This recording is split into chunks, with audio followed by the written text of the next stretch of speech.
how to freestyle, yeah, your mind has to work like really, really fast. But the way that I would describe how to freestyle is I already have in mind what you're gonna talk about. So let's just say we're gonna talk about cats. The last word of your sentence, like you should already have in your mind what the last word of the sentence is gonna be. And then like for me, naturally the sentence will come. The sentence will already be completed in my head as long as I know what I'm gonna end it with. Showed you how to walk, and I ball basketball. I can show you how to dunk. I be kicking it like football. I could show you how to play. I will try to finish this song. That's why I'm just not I'm so sorry that I came to the party late. I had some business to take care of, and it couldn't wait. Put on the pedal, I was speeding on the interstate. I got pulled over by the cops. I could not escape. Hello, everyone, and welcome to Living in the Limelight. I'm your host, Jay Huller. As a quick reminder, please follow us on Instagram at Living in the Limelight Show and check out our website at livinginthelimelight.com. And of course, you can find our podcast through all the major streaming services, including Spotify and Apple Podcasts. Each week, we feature a conversation with a different artist where we delve into what makes them tick, and sometimes we get pro tips on pursuing a career as an artist. If you're a performer who would like to be considered for our show, check out the questionnaire at livinginthelimelight.com, and thanks, of course, so much for listening. iLUVTOKYO is a 25-year-old artist and songwriter out of Warner Robins, Georgia. Born Dianerra Smith in 1997 and originally from the Boogie Down Bronx in New York, iLUVTOKYO has always had a passion for the art of music as a whole. While music started first for her as a way to vent, it has now blossomed into a full-time passion. Let's welcome iLUVTOKYO to Living in the Limelight. Hello? Hello. Is this iLUVTOKYO? This is she. Oh my goodness, it is so great to talk to you. Welcome to Living in the Limelight. Glad to be here. That's so awesome. Hey, I was just prepping for this and thinking about your stage name, and I know we hadn't discussed it before, but what's that? Why'd you choose iLUVTOKYO, and what's the meaning behind that? So at first, my name was I Hate Tokyo. And then, you know, as bad as that sounds, it's like, okay, let me just change it. And so I changed it to I Love Tokyo. But I was also inspired by I Love McConan. He used to be one of my favorite rappers. So I always liked the spelling of his name and just the aestheticness of his name. So I just kind of got inspired by him. I got you. So if you don't mind going back to the I Hate Tokyo, is that was it purposeful, the place name in there, or just kind of the way the letters were and the way it sounded? Was it a random thing? So like I said, I was inspired by I Love McConan, but I didn't want to be exactly like him. So I've never seen anybody's name with hate in it. And I was like, I don't know. It was just real immature decision. Like, I thought it would be cool that people would hate me. But when I changed it, I realized like everybody was like, oh my God, I'm glad you changed it, because we don't want to say we hate you, we actually love you. So it was just, it was a sporadic decision. Yeah, no, that makes sense too. And it kind of speaks to the development, your story really as an artist, because, and I want you to go into this if you don't mind, is like growing up in New York and then kind of listening to others and trying to work through sounds and whatever, and then at some point you said, hey, look, I need to be me and I need to have my own sound. And walk us through that if you don't mind. Like, let's go way back to the Bronx, and when you were listening to sounds out in the street, and then walk us into like the way the music was entering you, and then when you decided, hey, I need to start producing it myself and kind of self-creating. Okay. So, actually, I was born in New York, but unfortunately, I wasn't in New York for long. Okay. I moved to Georgia at the age of 4. However, I still had like the Bronx embedded in me. Like the music that they listen to up there and things like that, like Biggie, Tupac, just all those kind of artists. But when I moved to Georgia, everybody was still into music like they were in New York. It just, they expressed it a little bit differently. So, I remember just trying to go to sleep at night, you know, for school and stuff like that. But it would be hard because way back then, that's when they had like those Chevy Impalas, and they would decorate the cars with like Uh-huh. different serial names and things like that. So my neighborhood was the neighborhood for people in my region to meet up and show off their cars, but their bass systems would be so good you couldn't hear the words that the song were saying. You just knew it was a song. Mm-hmm. And you only hear the beat. So at that time I was like I started off with poetry, but as I started to hear like the different beats every single night, I was like, well, let me just try to put my poetry to a beat. And I realized like, okay, well now it's not poetry anymore, it's a song. So that's kind of how I got into like writing songs. But Mm-hmm. then as far as like putting my music out, me and my friends would always like freestyle and things like that. And multiple people would tell me like, I have a gift or whatever. I didn't believe them. It's always hard to believe in yourself at first. Plus, I was a kid. I'm like, who's trying to listen to my music? But Yeah. yeah, at a young age, I started to pursue it, and I used to record off my phone and stuff like that until I was old enough to purchase my own mic, just things like that. Okay, now this is really fascinating because you painted it perfectly. Like, I was seeing it visually in my mind. So you're up in your room, this thronging bass is out on the street. You're looking at your poetry, and it's just the words are kind of jumping off the page, and you just kind of start reciting them and trying to link them to a beat. And you're realizing, I think, that you're creating your own music, and with the music, the background music being provided for you. Is that kind of how I was feeling?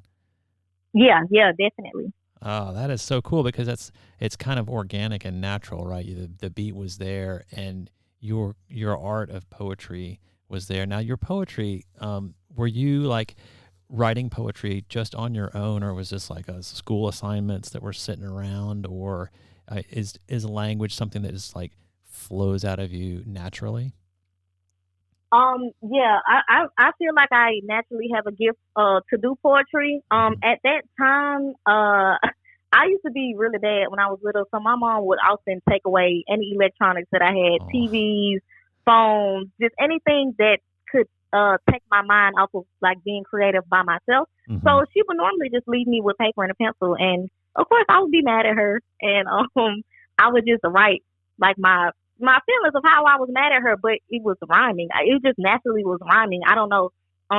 But that's how I started off with poetry, just because I was always in trouble, and that's all I had to occupy myself with.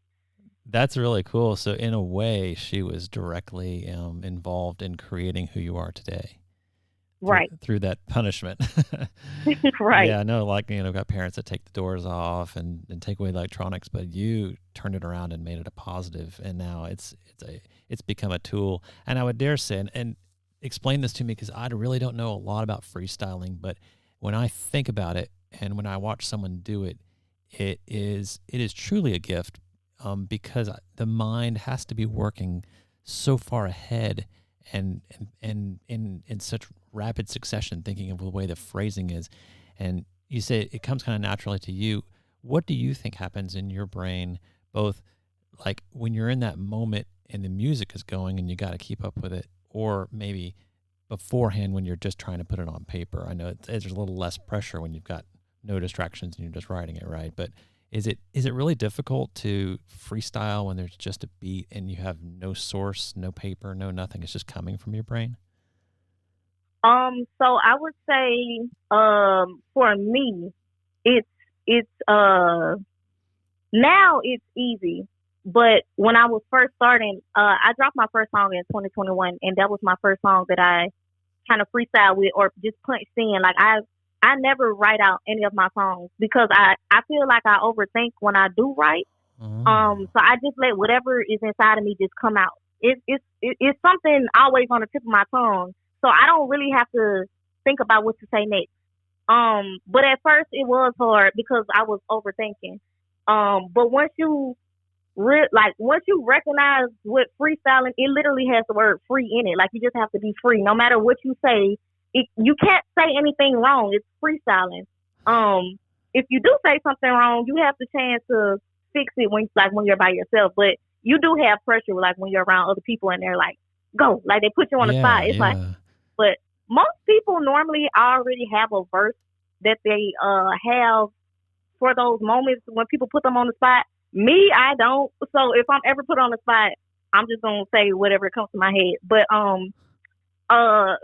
it just naturally comes out for me. But when I do like try to explain to somebody like how to freestyle, yeah, your mind has to work like really, really fast. But the way that I would describe how to freestyle is I already have in mind what you're gonna talk about. So let's just say we're gonna talk about cats. The last word of your sentence, like you should already have in your mind what the last word of the sentence is gonna be. And then like for me, naturally the sentence will come the sentence will already be completed in my head as long as I know what I'm gonna end it with, if that makes sense. It makes sense, but it makes me so I can't imagine doing that. Like I'm a language person. Yeah. I love language, but to put the end before the beginning, the cart before the horse, or whatever the phrase, that seems impossibly difficult. And and for you now, you've developed that muscle in your brain and you've practiced it so long that it kind of just happens. I think that's outstanding. Yeah. Yeah. And is it something that so like you, when you start to do a song, like you said, it's free verse. You go to the beat first. Do you like use loops and whatnot to make a beat and use studio kind of machinery, and then you have that playing kind of like how it was back in the day for you as a kid, and then you just turn on the mic, right? You start letting it come out. Yep, that's exactly how it is. And normally with the beat, because like I'm naturally an overthinker, so I don't even give myself much time to overthink. So if I hear a beat, I give myself at least 10 seconds. If I don't like the beat, if words don't naturally come out with the beat, I just don't even spend time on it. But if I find a beat, the first 10 seconds captivate me, I cut on my mic and I just go. I don't know how, I just go, literally. So you could literally be creating music anywhere. It could be in a department store and there's something happening and there's some sound somewhere. Have you ever been able to create freestyle from non-music? Like have you heard some machine outside making a beat that's kind of regular, or a yard tool or something, and you're like, ooh, that's interesting? Or does it have to be that strong bass and a like a focused pulsating kind of beat? Well, normally it would be from music, but I have like in the past made songs off of like window wiper sounds, the alarms, that like the fire alarm, just different little things like that where I was just being silly, but I was really like able to make a song out of it. That's incredible. And so later on, after you've like, let's say the windshield wiper example, and you've got some stuff coming out, would later on when you start to refine that song and put it down, would you go back and try to capture that original windshield wiper sound, or would you just sort of emulate it with something else? I would try to simulate it with something else, but I would try to get it as close to the sound that I heard as possible. That's really cool. I love that. I love the organic nature of just creating a song from the different pieces, and the fact that it's almost like akin to basically speaking in tongues, right? It's just flowing from your head instead of, okay, today I'm going to write a song about a love story between two people and this and that, which is a whole other kind of art. But I love the free nature of this. That's amazing. So you're 25 and you're doing this full time. So there was, I think in the notes I read, that there was a kind of a time where you sort of had to figure yourself out and learn what kind of artist you are. What was that like? What were the good? What was the good and the bad about that time? I know because I feel for people today's generation where they're finishing school and they're like, oh, what am I going to do? And it's a tough road to choose, right? It's a tough road to go. I'm going to be a performer. I'm going to do what I feel I'm called to do, and there's not instant money coming in. So, what was that time like for you when you're just between, knowing you had skills, but kind of moving into that decision of I'm going to do this, and then what motivated you to like really do it? Okay, so during the time, like I told you guys, I took a 3-year break. There were pros and cons, more pros and cons. I was able to just completely flush myself from who I thought I was.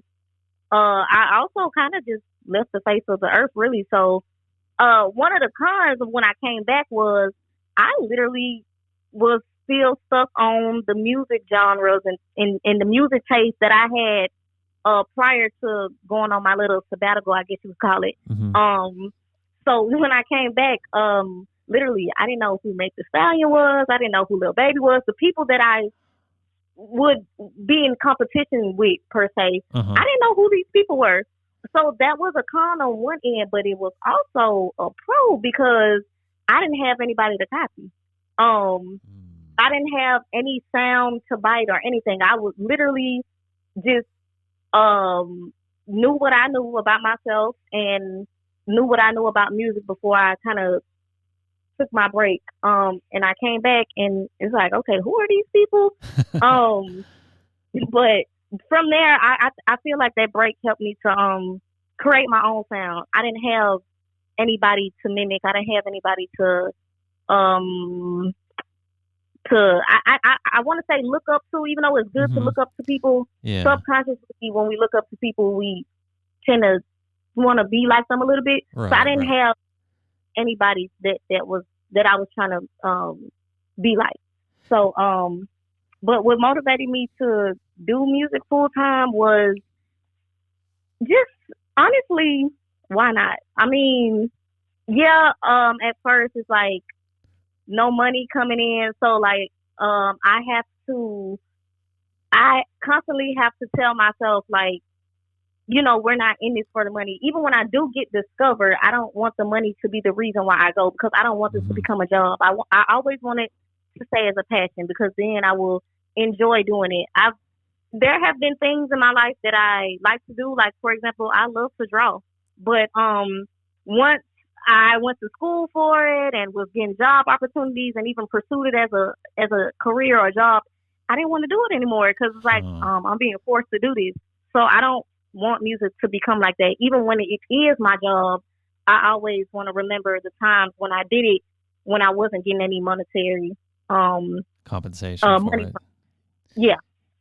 Yeah, no, I think that is a great approach that is like a life lesson for a lot of people, because you can get, even if you've got skills in something, you can get trapped. You see it all the time with people, you know, in Wall Street, for example. If you work with money and you work in that area, it could be enthralling for you, but probably for many it's just the day-to-day thing. But you're approaching it from the, I love doing this, but I'm not going to label it. I'm not going to frame it as a job. I'm going to just do it. And right. And I don't know if this is true for you, but probably it is. So that training you did as an artist in drawing now can be pulled in as you want. You can choose it, and you can say, I'm going to draw something. I'm going to create something, you know, a mixtape cover, or I'm going to do this. Right. Yeah. So you added to your arsenal through that training. That's really cool. Love that. Yeah. So if you could classify, since you said you sort of, I love the word sabbatical, by the way. That's a great term, because that's literally kind of what it was for you. You went away and you were isolated, and then you came back and brought who you were to the table. Could you classify your music in a genre, or are you trying to maybe let your creations become what they're going to become and not fit into a box?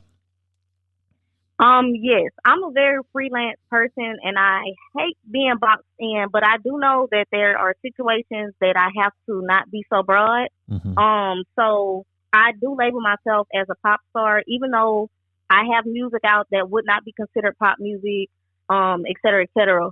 At heart, I'm a pop star, because that is the kind of music that naturally comes out of me.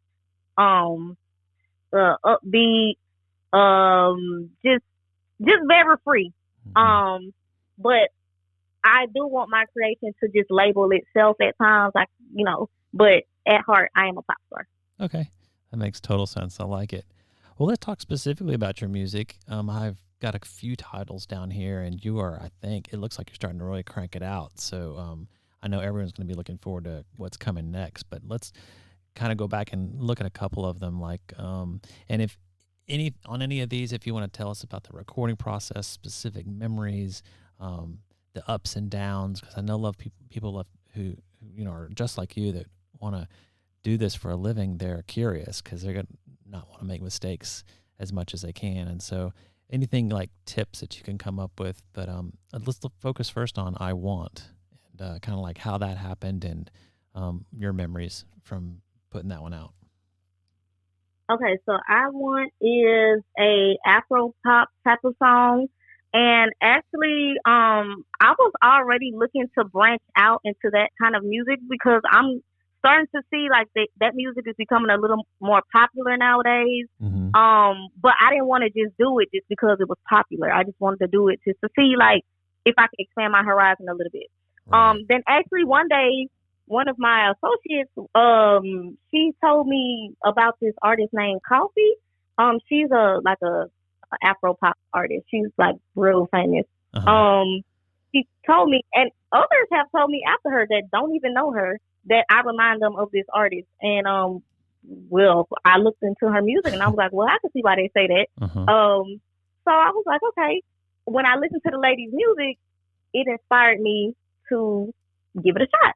And that song, I did it in like, it probably took me like an hour to do that. I already knew what I was going to talk about when I heard the beat, Mm-hmm. and it actually came out pretty good. And to the point where when I play it for people that like that kind of music, they think that I'm an Afro pop artist, but it's like I'm not. That was my first and only time. I hope to do more in the future, but I've never done a song like that before. It was really fun. It was really, really fun to do. It came really naturally too. So I do want to make more songs like that. So my brain is stuck on an hour. So you're telling me that the essence of that song, it came out so fast that within an hour, basically you had it kind of like the way you like it. Yeah, that's yeah. That's insane. That's so cool to have that. Just like it's like a burst of creativity flowing out. I hope, for me as a fan of music and following artists, I hope that you can appreciate our being impressed with that, and I'm love to know that, because oftentimes, like we see artists on stage, and we hear the mixtapes and we see the music videos, and we're like, oh, that's really cool, but we have no idea the time framing that was involved in that, and for an hour to have a song come out, that's super impressive. Right. Yes. Okay, so maybe a contrast or maybe similar. What about Tardy to the Party? Tardy to the Party, that is one of my most popular songs. I love that song. I don't think I will ever like not promote that song. Even when I'm big and famous, I will never stop promoting that song. That song, I normally don't do songs with two verses. I'm a one verse type of chick because nowadays people's attention span is not what it used to be. So that's true. I never want to like put more on people than what they can take in. But with Tardy to the Party, it was just so upbeat. Like I just was really like, I don't even know what my headspace was in that day, but it just came out. I heard the beat. The beat really, really, really caught my attention. The beat is really what helped me to come up with the song. Mm-hmm. And I just said the first thing that came out of my mouth, and it was, "I'm so sorry that I came to the party late." I don't know why I said that, but then I realized, well, I am always late to everything, so let's just keep this going. But that song, I don't even remember how long that took me. But with that song, at that time, I did not have a laptop. I had an iPad, and I was using this app called BandLab, which I definitely recommend it to anybody that's pursuing music, that's new to music. You don't know how to use FL Studio or any of these complicated programs. Mm-hmm. BandLab is definitely a really good software that's free. You can use it on a laptop or a phone. Okay. But I purchased a mic and everything, an interface, and my interface is actually diverse. I can use it on a phone, an iPad, a laptop. So I can literally just take this interface with me anywhere and just record anywhere. But I recorded that whole song on BandLab. I didn't use any outside sources. Wow. Didn't pay for anything. And that song sounds just as good as the songs that I use when using on my laptop and things of that nature. Yeah, it is amazing that the growth in technology and just the basic accessibility for anyone. I see a lot of artists who post on their stories, I just pulled out my phone and use the sound recorder, and it's not maybe the end result, but they use that technology to capture the moment, and it sounds really good, and the cameras are really good on Right. phones and stuff. So that's super cool. The interface that you now use, is there a certain model that you like? Because I actually, the last artist I talked to said that the interface from all their equipment was super important. And yeah, explain, what is that for the layman out there? What does an interface do to kind of connect the devices? An interface, well, disclosure, you don't necessarily need an interface to record. Like I said, you can now you can do stuff on your phone or your iPad or whatever. Right. But if you want that quality sound, you need an interface. It basically is used for condenser mics. There's multiple type of mics, but you have just to make it not so broad, you have USB mics, which those are like your basic mics.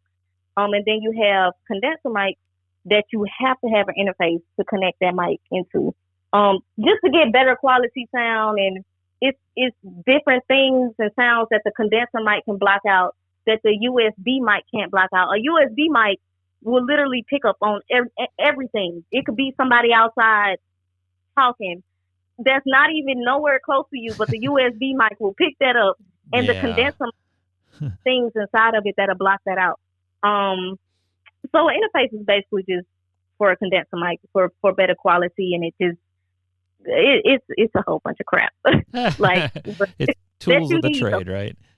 Right. Yeah, no, it makes total sense. And I'm sitting here looking at my condenser mic I'm talking to. I'm like, yeah, I get what she's saying. Yeah.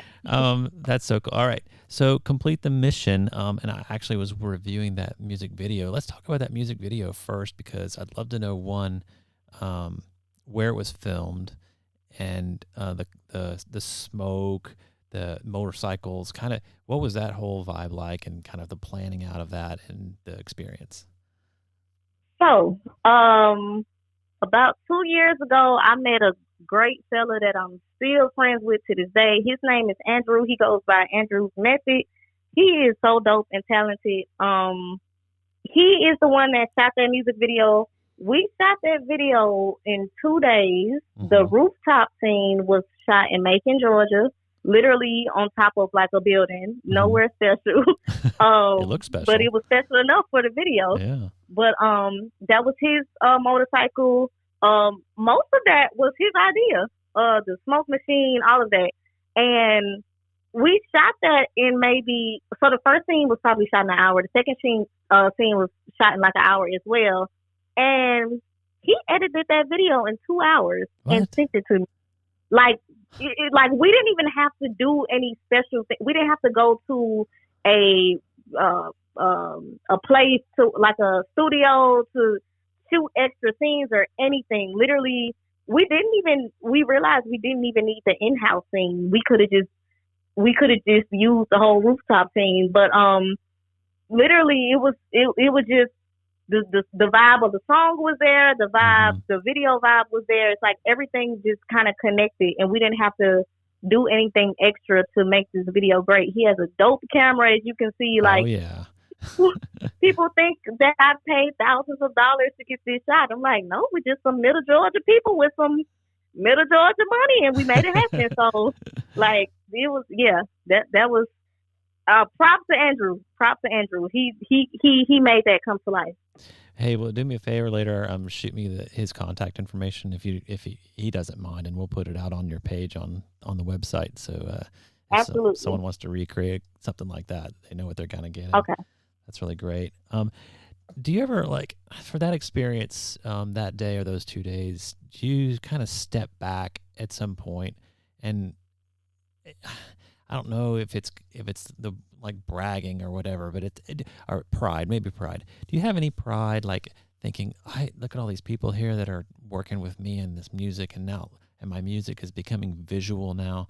Is that a really cool experience to go through? And of course, the final product, you're like, oh my gosh! But the process of doing it and having the people around you supporting you and working on that, is that a really nice feeling? Yes, it's a beautiful feeling because me personally, growing up in things, I've always been alone. I've always had to figure things out by myself. Even though I'm always around a lot of people. I always somehow still feel alone. So now that I don't feel like that, it's like it's dope because I know how it feels to have people there that should be there for you, but they're not, and to have to just step back out on the scene after 3 years of being gone, and people are just embracing me like these people who I've never even known to exist are just willing to help me, and there's no strings attached. They're not expecting anything in return. Of course, I will always give what I can, but they're literally not expecting anything in return. It's like really dope because it's really rare, especially nowadays in this generation where people's agenda is you don't know where it's at. To know that I have like pure people in my life that want to help me is really dope. Yeah, and sort of I'd say like an ace in the hole or something to keep in your back pocket. Like do you have some go-to people when you've come up with an idea for a song and you like shoot the idea off to a few people to kind of bounce it off them, or you have like an inner circle that are no matter what you have some people you can go to and depend on? Yes, absolutely. Andrew is one of them. My cousin, he is actually a manager. He's an artist manager. He has a artist right now that is working with Lil Boosie. I'm not sure if you know who that is, but he's one of my go-to people, especially. And I have a couple of other people. I try not to shoot it out to too many people, but just people that I normally shoot it out to people that don't make music.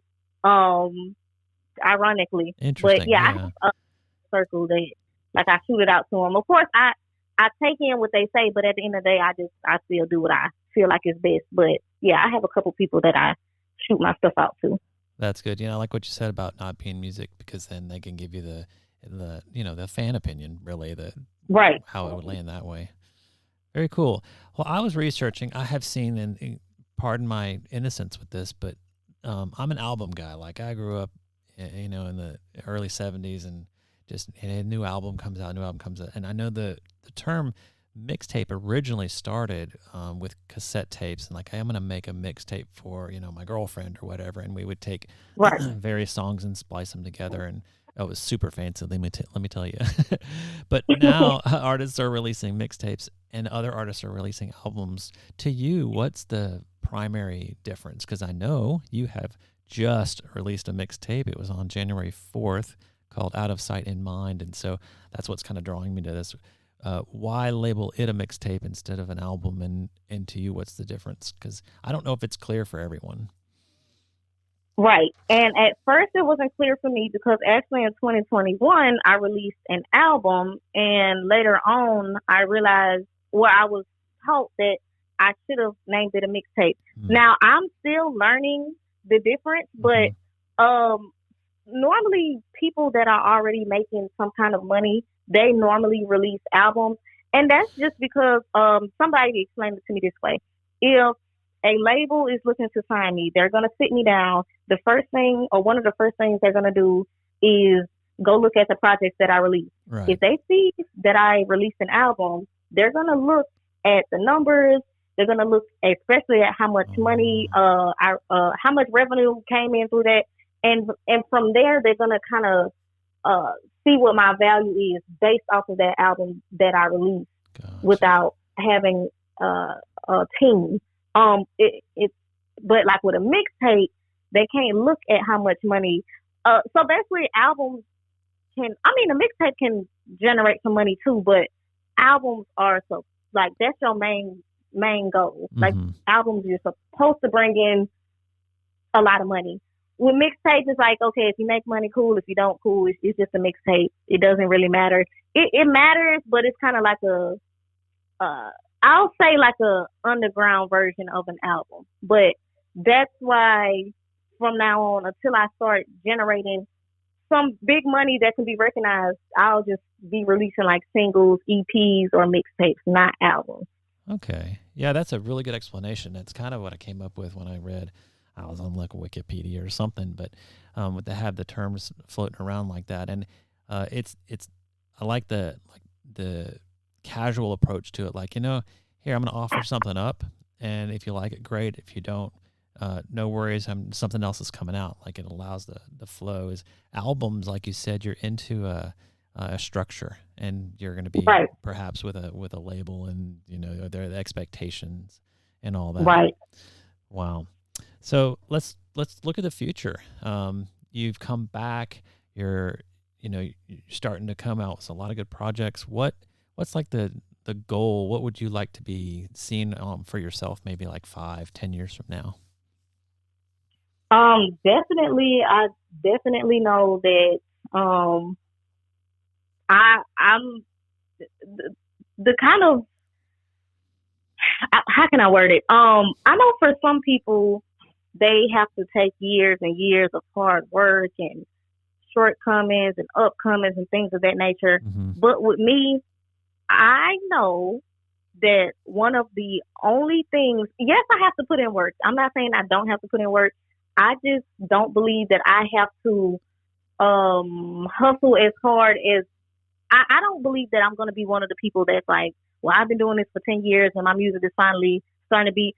I just feel like if the right person discovers me, and this can be for anybody as well, but just me specifically, if the right person discovers me with the right type of connects, et cetera, Mm-hmm. then, and they really invest in me and believe in me, it's over with.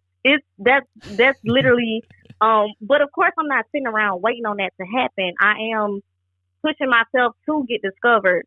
But in 5 to 10 years, I will absolutely be discovered. I'm out of here. And in shorter amount of time than that, to be honest with you, I just wholeheartedly believe that, that if the right person finds me and just believes in me as much as I believe in myself, it's over with. Okay, well, let's say it's over with and the right person has found you. What would your life look like at that point? Would you still keep to the, because, and this is my impression of the way it is, I haven't really sat down with someone who is out there already per se, but so take like a Taylor Swift or someone, I mean, think of their calendar and think of the managers and all this, you know, the life in that world seems like it's overwhelming. And how do you step into your own art and keep it there? Because I hear from you that that's what you love about, you know, the desire to do it and not making it a job, right? Let's go back to that. Let's not make it a job. Would you be able to kind of hold on to that once you're out of here and you're like really making it? I cannot tell you what the future holds because At one point in time, I thought that I was stronger than what I really was, and things happened, and I became a person that I never thought that I would be. So I cannot speak on what will happen and won't happen, but I will going to try my best to keep that in mind. And again, I will still keep the people around me that's pure-hearted. The people that'll tell me, like, when I'm tripping, they'll tell me that I'm tripping. So that as long as I have those people in my ear, and I don't let the life overtake me, and I don't get big-headed and things like that, I will stay as pure as I can. I think that's a great approach to it. And so what would you like your day? Let's say you're out of here. Let's say you've done it. You've got all the connections. You've got all the resources at your disposal. What would you love to be as like a typical day in the life of you as an artist? Like what would I just like to do? Or? Yeah, like, you know, you wake up and you've got, you know, a home studio, or you're in a nice big place, and you've got all the resources you need. You know, you got your food covered, you got your living space covered and all that. You have no worries about bills, right? And then what would you love to do for an entire day? Like, would you just be working music, or would you like to work in like some design stuff? Would you just have the freedom? Can you imagine what a day like that might be? Honestly, I would probably just take the whole day to chill and have fun and be a normal person. Like, cause I know, like for famous people or wealthy people, it's like they can't do regular stuff that I'm able to do. They can't just go to the grocery store freely. They can't go to the beach freely. Like, and if they do, it's a risk, you know. So I would just take that day to be normal. But like to, you know, always hold close to remember what it's like to be a regular person that's not in the limelight. Yeah. Oh, great word, by the way. Yeah. So, is there a line there? Do you think, like, getting famous and getting popular and all of that? It would you try to kind of pull the reins back? Because, like you said, it's a point where you get so out there and so famous that you have threats, right? You can't walk down the street. You can't go. Would you like to kind of go up to a certain point of success and popularity where it enables you to have the freedoms that you have today, but no more? Or would you just kind of be whatever happens and just be careful about it? You know what I'm saying? Yes. So I always have this thing that I tell myself, and people always think I'm crazy when I say this, but I actually don't want to be like mainstream. Like if I am, I want to be like I don't want to be like Beyonce status. I know that's like crazy. Like why would that not be the goal, to keep getting up and up and up and up? But I feel like the more you go up, the more like things that actually matter just get shadowed away. Like I don't ever want to be so famous to the point where I forget about visiting my mom and etc. I'm not saying those people do those things, but I just imagine like it's been times in my life where I was just so busy chasing what I thought I needed to chase that I forgot about the things that motivated me to chase those things in the first place. So I don't, if I could just make good money off my music and still live a normal life, I would love that. Like I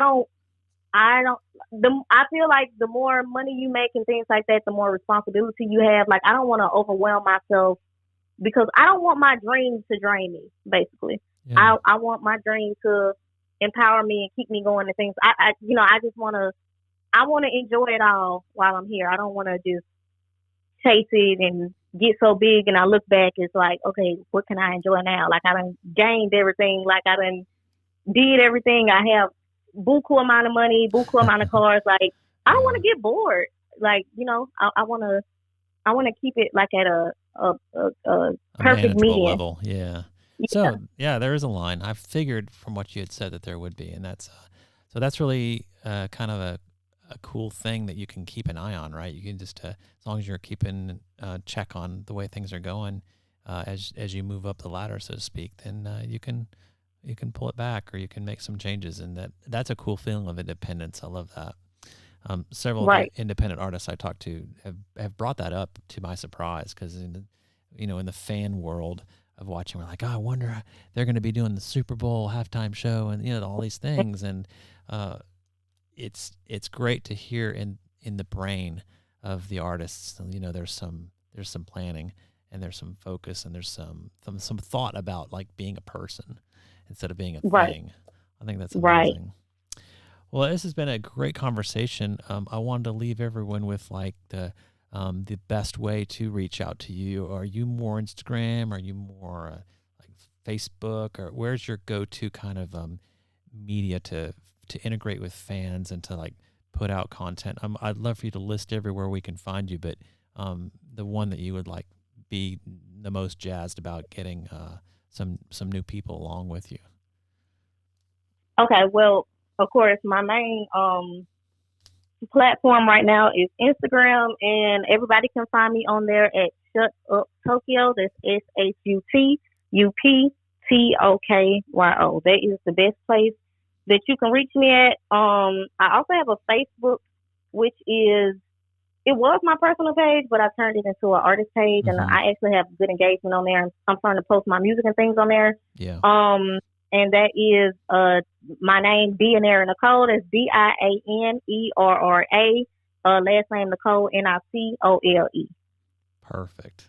Sounds good. And the mixtape, like we just said, came out. And are you getting a lot of good feedback on that? And people like commenting on certain songs? Are you seeing some traction with that?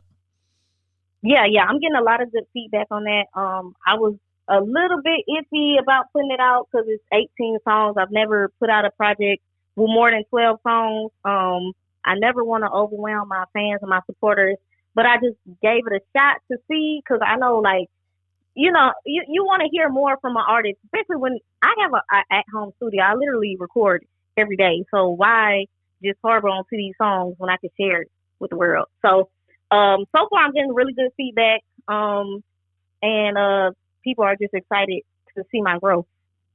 Oh yeah, no doubt. And that's a testament to, you know, like you were saying way at the very beginning of this conversation, was just like it's free for you. It's coming out. And so if we did a timeline of really jumping back on the scene in 2021, and now we're just barely in 2023, and you have music video and you've got these songs, and now you've just released 18.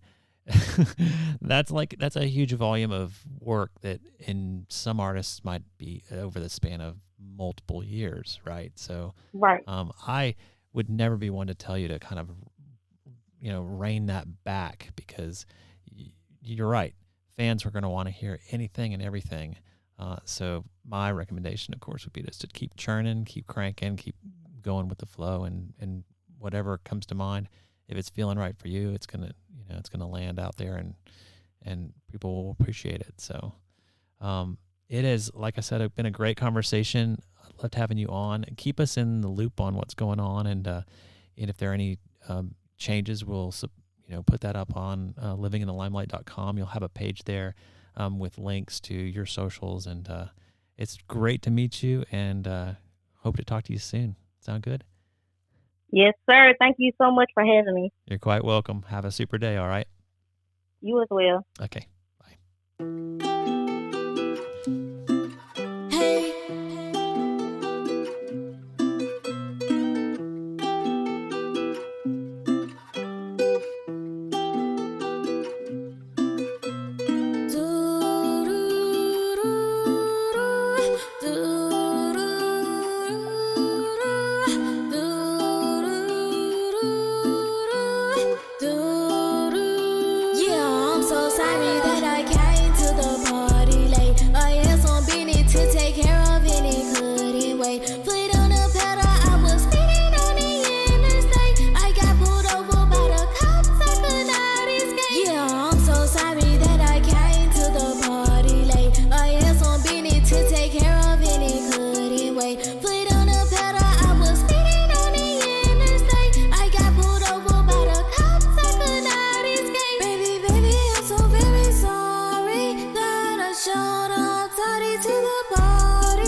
Sorry that I came to the party late. I had some business to take care of and it couldn't wait. Foot on the pedal, I was speeding on the interstate. I got pulled over by the cops, I could not escape. Yeah, I'm so sorry that I came to the party late. I had some business to take care of and it couldn't wait. Foot on the pedal, I was speeding on the interstate. I got pulled over by the cops, I could not escape. Yeah, diamonds all around my neck. There's a disco ball, ice skater in my ring. Baby, please don't fall. On a life for the party, it be dead when I'm gone. I can't get the party jumping, even though it used to crawl. Okay, you say you used to crawl, then you call, so I showed it how to walk. And I ball basketball, I can show you how to dunk. I be kicking it like football, I could show you how to punt. I will try to finish this song, that's why I'm just not I'm so sorry that I came to the party late. I had some business to take care of and it couldn't wait. Foot on the pedal, I was speeding on the interstate. I got pulled over by the cops, I could not escape. Yeah, I'm so sorry that I came to the party late. I had some business to take care of and it couldn't wait. Foot on the pedal, I was speeding on the interstate. I got pulled over by the cops, I could not escape. Yeah, I'm so sorry that I came to the party late. I'm so sorry that I came to the party late.